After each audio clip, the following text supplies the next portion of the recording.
আসসালামু আলাইকুম রহমতুল্লাহি বারাকাতু। খুবই গুরুত্বপূর্ণ একটি ভিডিও। আজকে আমি আপনাদেরকে শিখাবো যে আপনি কিভাবে ঝাড়ফুঁক করতে পারবেন, কোন কোন সূরা দিয়ে ঝাড়ফুঁক করতে হয় এবং কোন নিয়মে ঝাড়ফুঁক করতে হয়।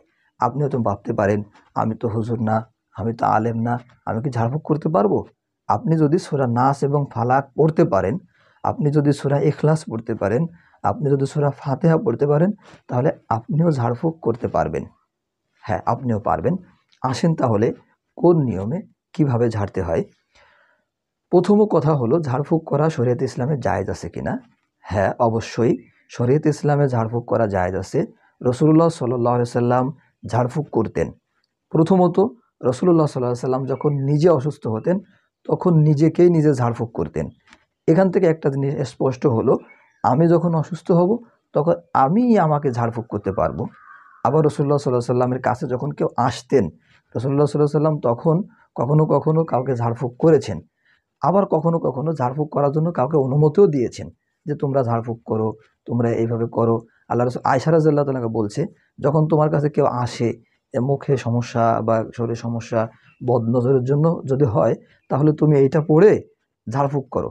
তার মানে বোঝা গেল নিজের ঝাড়ফুঁক নিজে করা যায়, অন্য কেউ আসলে তাকেও ঝাড়ফুঁক করে দেওয়া যায়। এটা আমরা স্পষ্ট।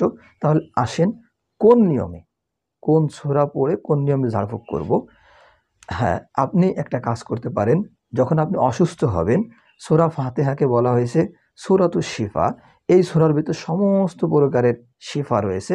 আপনি সূরা ফাতিহা পড়বেন একবার। এই সূরা ফাতিহা পড়ে অসুস্থ ব্যক্তিকে আপনি ঝাড়ফুঁক দিবেন। এরপরে সবথেকে বেশি হাদিসে আমি আজকে যেই মূল যে বিষয়টা, সেটা হলো সূরা নাস এবং ফালাক। সূরা নাস এবং ফালাকের কথা হাদিসে আসছে। এটা আপনার মুসলিম শরীফ হাদিস থেকে আমি বলতেছি যে যখন কোনো ব্যক্তি অসুস্থ হয়ে যাবে, তখন সে সূরা নাস এবং ফালাক পড়বে। কতবার পড়বে? একবার পড়বে। সূরা নাস একবার পড়বে, সূরা ফালাক একবার পড়বে। পড়ার পরে নিজের শরীরে নিজে ফু দিবে। যখন সে নিজে অসুস্থ হবে, আমি অসুস্থ হলে কি করব? আমি সূরা নাস একবার পড়ব, সূরা ফালাক একবার পড়ব। পড়ার পরে আমি আমার শরীরে ফু দেব। এটা হলো ঝাড়ার পদ্ধতি। আর দ্বিতীয় পদ্ধতি হলো সূরা নাস এবং ফালাক পড়ে হাতে ফু দেব। হাতে ফু দিয়ে একেবারে মাথার থেকে নিয়ে পা পর্যন্ত যতদূর সম্ভব সামনে পিছনে এরকমভাবে আমরা কি করব, নিজেদের শরীরটাকে মুছে নিব। অন্য যদি কেউ আসে তাহলে কি করব? সূরা নাস এবং ফালাক পড়ে তার গায়ে ফু দেব। এখন আপনার ছোট্ট একটি বাচ্চা, তাকে আপনি কি করতে পারেন? ফু দিতে পারেন। অথবা সূরা নাস ফালাক করে আপনার হাতে ফু দিয়ে আপনার বাচ্চার মাথা থেকে পা পর্যন্ত আপনি মুছে দিতে পারেন। যার গায়ে হাত দেওয়া আপনার জন্য জায়েজ হবে না, আপনি তার গায়ে হাত দিতে যাবেন না। আপনার সন্তান হতে পারে, আপনার আব্বা আম্মা হতে পারে, তাদেরকে আপনি হাত দিতে পারেন। সূরা নাস ফালাক করে তাদেরকে ফুঁ দিতে পারেন। অথবা তাদের হাতে আপনি ফুঁটা দিয়ে তাদের হাত দিয়ে তাদের শরীরটা মুছাই দিতে পারেন। এরকমও হতে পারে।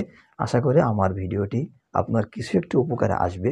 যদি একটুখানি উপকারে এসে থাকে, তাহলে আশা করি আপনি আমার ভিডিওটি শেয়ার করে সকলের মাঝে পৌঁছায় দিবেন, যাতে করে আপনার মতো অন্য আরেকটি ভাই এর দ্বারা উপকৃত হতে পারে।